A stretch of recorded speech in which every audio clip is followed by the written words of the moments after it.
Best way to learn is by doing. Welcome to the video service that unlocks and reveals the hidden value in your SAP system. Hi, I am Martin, and in this video, we will focus on how to take advantage of SAP's material analysis capability. When we understand how to interpret some of these reports, we're able to have a clearer understanding of how well we are performing from a production perspective. In essence, manufacturing material performance reporting. Ika, that's a mouthful. How about you tell us more about it? For sure, Martin.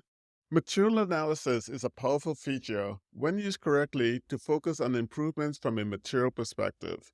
In this demonstration, I am going to focus on two things.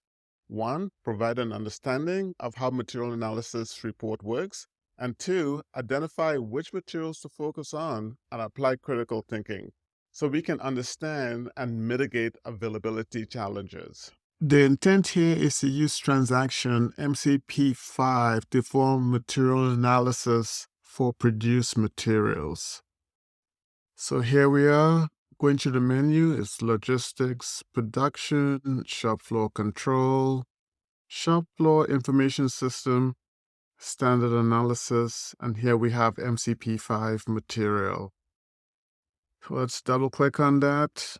I'm going to just expand this horizon, going back so I can get some good data. Gonna hit execute, and I already have my key figures laid out to provide information in terms of plan versus actuals, and then provide some other information from a material analysis perspective. So if I come here right now, by default, the information is brought in at the plant level. I can do a switch drill down. I can take a look at, let's see, MRP control